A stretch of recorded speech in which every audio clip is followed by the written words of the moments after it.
Hello dear all students, welcome to my YouTube channel that is Patel MLT।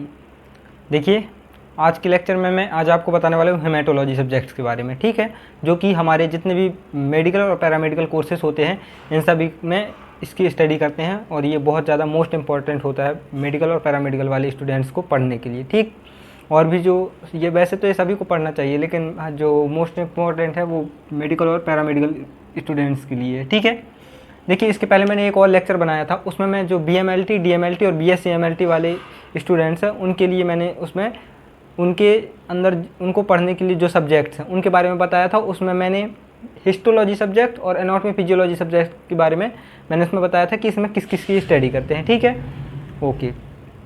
और आज मैं बताने वाला हूँ हेमेटोलॉजी के बारे में। देखिए, जो हेमेटोलॉजी सब्जेक्ट होता है इसमें भी इसका जो वर्ड है इसी में इसका मीनिंग छिपा हुआ होता है, क्योंकि हिमेटो का मतलब होता है हमारा, हिमेटो का मतलब होता है ब्लड। ओके, हिमेटो का मतलब क्या होता है? ब्लड। और लॉजी का मतलब क्या होता है? स्टडी। स्टडी। तो इससे आपको क्या समझ में आया? जो हेमेटोलॉजी होता है इसमें किसकी स्टडी करते हैं? ब्लड की स्टडी करते हैं। ओके, देखिए, तो जो अब हम जानते हैं इंट्रोडक्शन ऑफ हेमेटोलॉजी। ठीक है, हेमेटोलॉजी का इंट्रोडक्शन देखिए, मैंने इसमें लिखा है, it is the branch of science in which study about blood, blood forming organs, blood disease and blood component. तो जो हेमेटोलॉजी होता है ये हमारे साइंस की वह ब्रांच होती है जिसके अंतर्गत हम ब्लड की स्टडी करते हैं, ब्लड बनाने वाले ऑर्गन्स, मतलब ब्लड फॉर्मिंग ऑर्गन्स जिसे हम अंग की भी कहते हैं, एंड ब्लड डिसीज, ब्लड से होने वाली बीमारियां, एंड ब्लड के अंदर जितने भी कंपोनेंट हैं इन सभी की स्टडी हम किस में करते हैं? हेमेटोलॉजी में। और साथ ही साथ इसमें और हम किसकी स्टडी करते हैं? हम जो ब्लड डिसीज रहती हैं, ब्लड डिसीज के कारण कि वो डिसीज कैसे कॉज हो रही हैं और उस डिसीज को हम कैसे पता लगा सकते हैं, डिसीज का कैसे ट्रीटमेंट कर सकते हैं, एंड ब्लड डिसीज से हम अपने आप को कैसे बचा सकते हैं, इन सब की स्टडी हम हेमेटोलॉजी में करते हैं। ठीक है, हेमेटोलॉजी डिपार्टमेंट के अंदर। इतना आपको समझ में आ गया? ओके, अब हम जानेंगे ब्लड के बारे में कि ब्लड क्या होता है। देखिए, मैंने लिखा हुआ है, blood is a fluid connected tissue as it circulate constantly around the body, allowing constant communication between tissue distance from each other. देखिए, जो ब्लड होता है ये एक प्रकार का कनेक्टिव टिश्यू होता है, एक प्रकार का ऊतक होता है। ठीक है, जो मैंने कनेक्टिव टिश्यू आपको बता दिया है, मैं टिश्यू वाला जब लेक्चर ले रहा था एनाटॉमी फिजियोलॉजी का, ठीक है, मैंने पढ़ा दिया है, डिस्क्रिप्शन में उसकी लिंक दे दूंगा, तो आप उसको जाके डिटेल से देख भी लीजिएगा। तो जो ब्लड होता है हमारा एक कनेक्टिव टिश्यू होता है जो हमारी बॉडी में लगातार बहता रहता है। ठीक है ना, कंटिन्यू सर्कुलेट होता रहता है। ठीक है, बिना रुके। और ये तब तक नहीं रुकता है जब तक हमको कोई डिसीज ना हो, जब या फिर हमारी डेथ ना हो। ठीक है, और क्या होता है, जो ब्लड होता है ये हमारी बॉडी से जितने भी हमारी बॉडी के टिश्यू रहते हैं उनसे कम्युनिकेशन बनाए रखता है। ठीक है ना, तो हम जानेंगे फंक्शंस के बारे में ब्लड के। उसके पहले हम थोड़ा सा उसके फिजिकल कैरेक्टरिस्टिक के बारे में जानते हैं कि इसके फिजिकल कैरेक्टरिस्टिक क्या क्या होते हैं। देखिए, तो जो ब्लड होता है, पहले तो ये ओपेक्यू, क्या होता है ओपेक्यू? देखिए, एक होता है एपेक्यू और दूसरा होता है ट्रांस्यूडेट, मतलब क्लियर, जिसे ट्रांसपेरेंट भी बोलते हैं। ठीक है, तो जो ट्रांस्यूडेट होते हैं ये ऐसे फॉर्म होते हैं जिसके आर पार देखा जा सके, मतलब पारदर्शी। ठीक है, और जो ओपेक्यू होता है इसके हम आर पार नहीं देख सकते। मान लीजिए एक टेस्ट ट्यूब में हम ब्लड को लेते हैं तो हम उसके आर पार नहीं देख सकते हैं। ठीक है, क्योंकि वो ट्रांसपेरेंट नहीं होता है। और कलर की बात करें तो ये ब्लड रेड कलर का होता है। पीएच की बात किया जाए, पीएच तो इसका रहता है 7.3 से 7.4।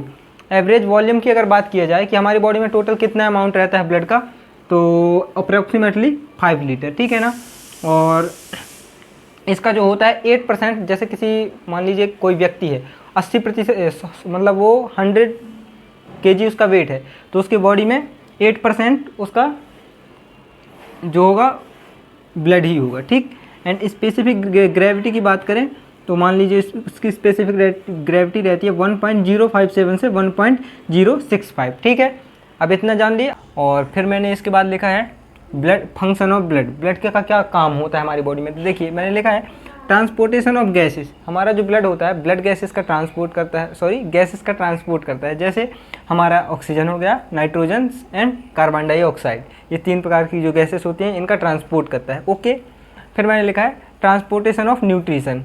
जो न्यूट्रिशन होते हैं हमारी बॉडी में, जो भी हम खाते हैं उनसे हमें कुछ न्यूट्रिशन मिलते हैं। ठीक है ना, जैसे कि glucose, amino acid and fatty acid, इन सभी का भी ट्रांसपोर्ट करता है। ओके, फिर मैंने लिखा है next transportation of waste product like, हम देखिए हमारी बॉडी में वेस्ट प्रोडक्ट भी बहुत सारे निकलते हैं, ठीक है। तो अब ऐसे वेस्ट प्रोडक्ट जो हमारे ब्लड के साथ ट्रांसपोर्ट होते हैं वो कौन कौन से होते हैं, urea, creatinine and uric acid. फिर मैंने लिखा है protect our body from foreign particles and work as a immune system.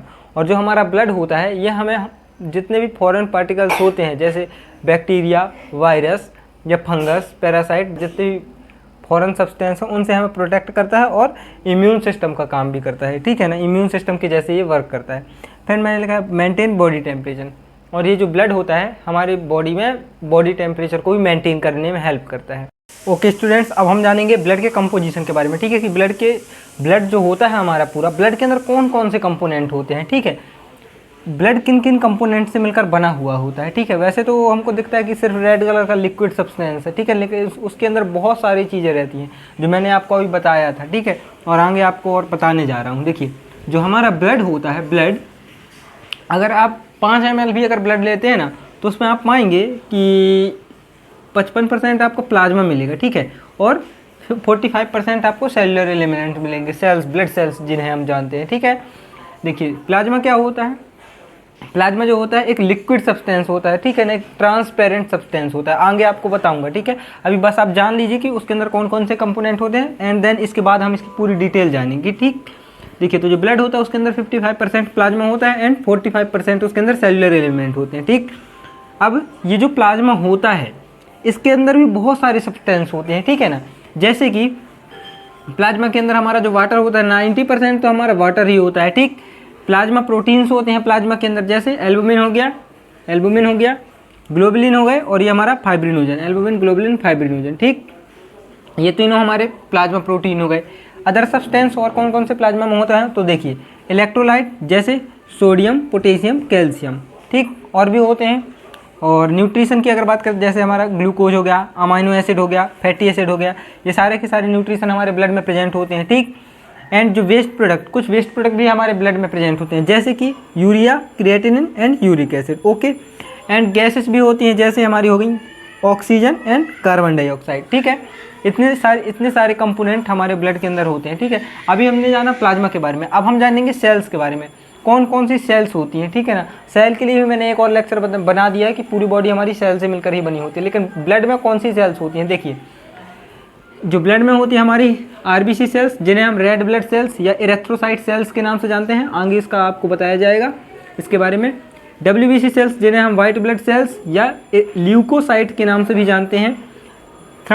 और थर्ड वन है हमारी प्लेटलेट, जो प्लेटलेट होती हैं इन्हें सिर्फ हम थ्रोम्बोसाइट के नाम से जानते हैं और इसका अदर कोई नेम नहीं होता, प्लेटलेट्स या फिर थ्रोम्बोसाइट, ठीक है। इतना आपको समझ में आ गया, इतने सारे कंपोनेंट हमारे ब्लड के अंदर प्रेजेंट होते हैं, ठीक है। अब हम इसकी डिटेल लेक्चर आगे देने वाले हैं आपको, उसके लिए आप पार्ट सेकेंड के लिए कमेंट जरूर करें। तो आज के लेक्चर में बस इतना ही। आई होप आपको बहुत कुछ समझ में आ गया होगा, और आगे के लेक्चर पाने के लिए मेरे चैनल को सब्सक्राइब करें, और साथ ही साथ इसके ब्लड के पार्ट सेकेंड के लिए, इसकी डिटेल जानने के लिए आप कमेंट बॉक्स में कमेंट करें पार्ट सेकेंड, देन हम उसके बाद इसका पार्ट सेकेंड लेके आते हैं, ओके।